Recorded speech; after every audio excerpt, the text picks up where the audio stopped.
should we find our where we left off? Let me see. I might not get exactly where we left off, but alright. This book's a little weird. It's like not really chapters, there's little pictures in it and stuff. How far did we read? Ollie, what'd you get? 7th grade? No, we have not gotten that far. Okay. I'm gonna start. Where am I going to start? I think I'm gonna skip a little bit and get to the meat and potatoes. Not meat, the meat part, where they meet. Basically, if you want to be filled in a little bit, the story's about a girl who has really bad condition. She goes outside, her immune system's super weak, and she can't leave the house. And I remember last video I was like, that's really ironic because we're literally going through Corona time right now. And I'm reading about a girl who can't leave her house. So maybe we can relate with the character a little bit.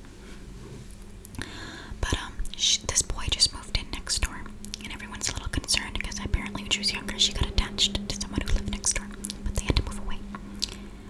So I'm gonna start where they finally start like emailing and talking.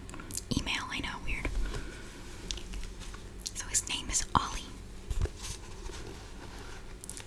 I have to do the thumbnail at one point. I keep forgetting to do thumbnails.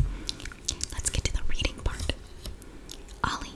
That's, if you look, it's like email, like text messages. So Ollie's talking. This is his message.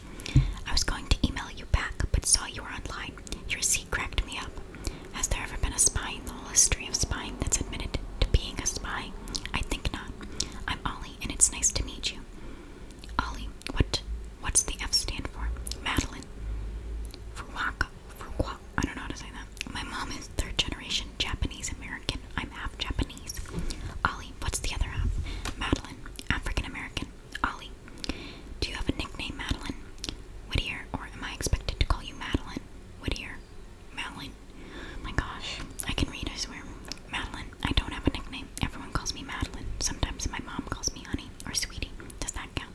So basically I couldn't read her middle name because it's like weird. Furukawa. I can't read it. Ollie, no, of course it doesn't count. No one calls you M or Maddie or Mad or Maddie. Mad. I'll pick one for you. Ollie, we're gonna be friends.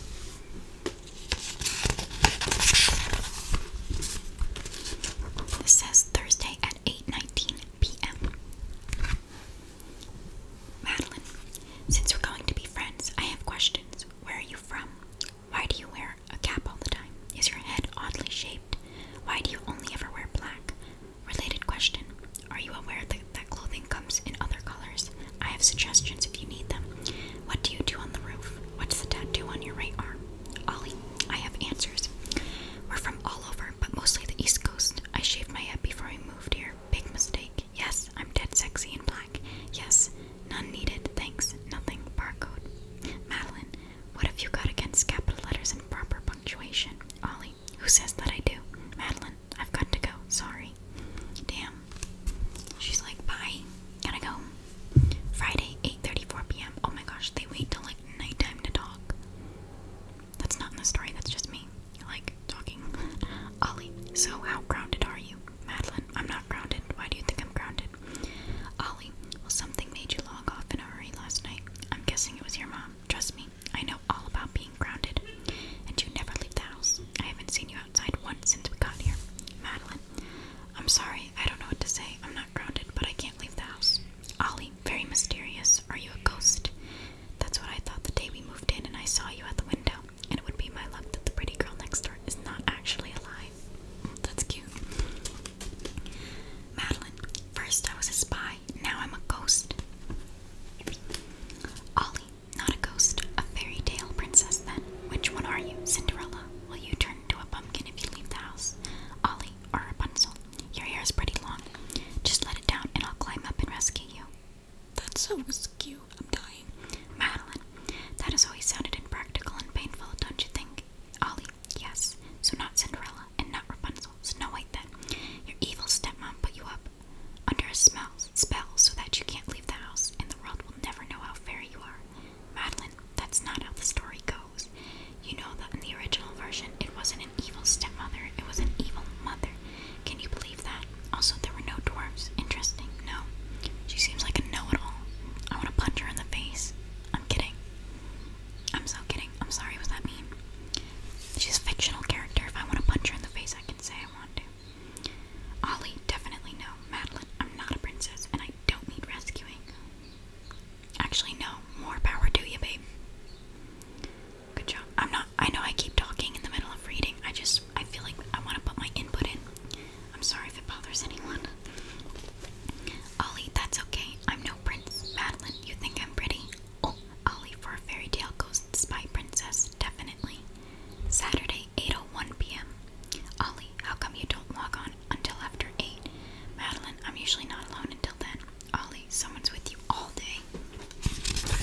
so great about Darcy? Madeline, that is not a serious question. Ollie, he's a snob. Madeline, but he overcomes it eventually. And eventually realizes, sorry, I had like a little something in my throat, and realizes that character matters more than class. He's a man open to learning life lessons. Also, he's completely gorgeous and noble and dark and brooding and poetic. Did I mention gorgeous? Also, he loves Elizabeth beyond all reason. Ollie,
smile, I say at the same time.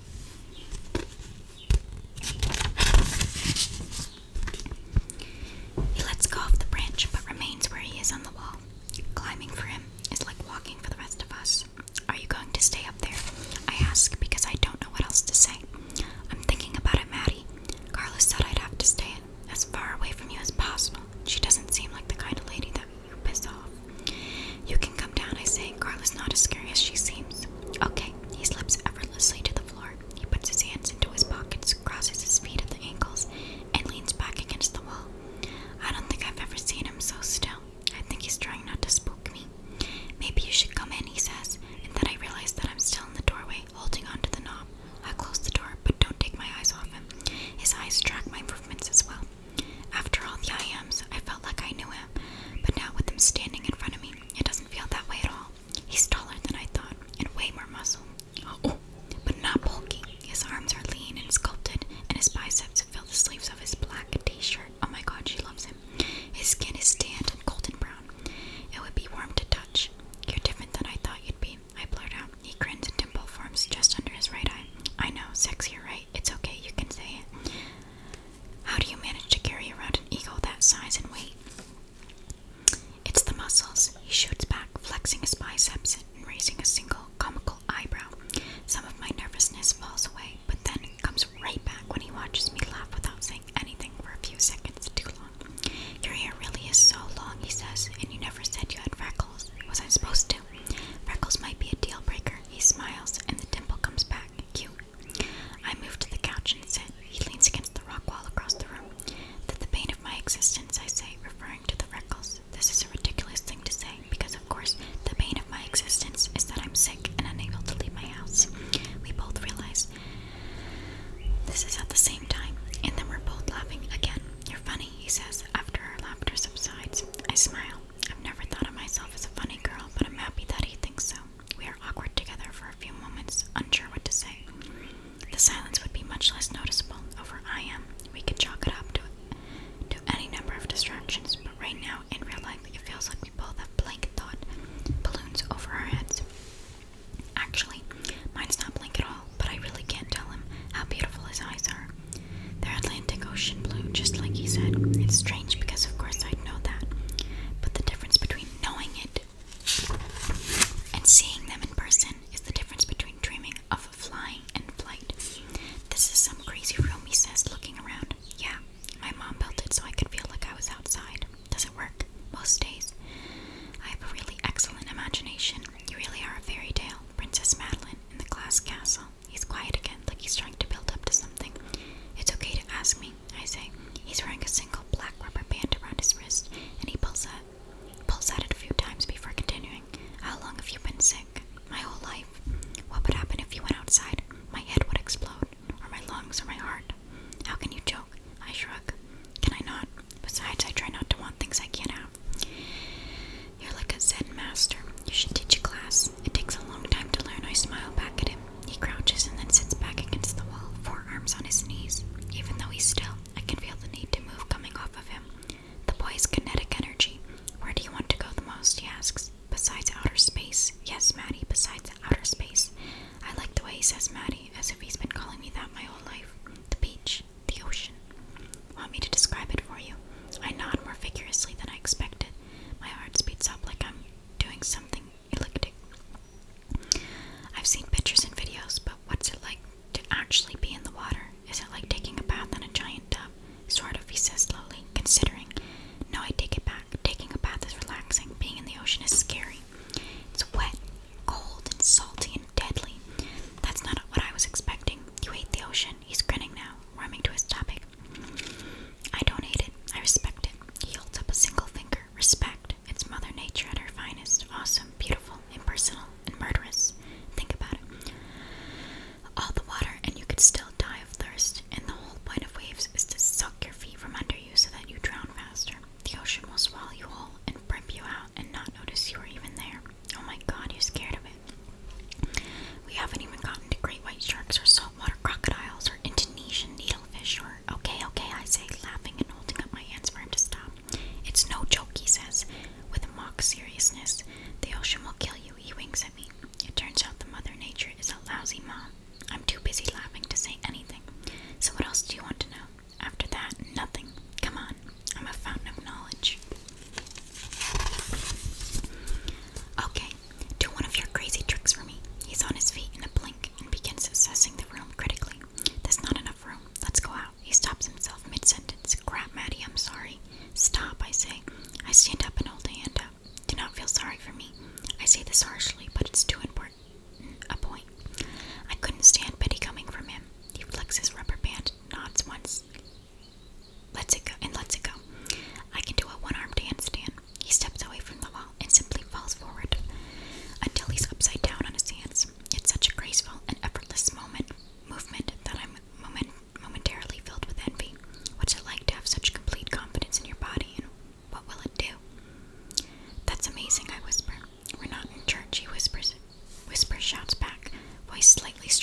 flush him out. You didn't touch, right? She asks. We both open our eyes and stare at each other all at once. I'm aware of his body and mine. There was no touching, Ollie confirms, his eyes never leaving my face. Something in his tone makes me blush hard, and he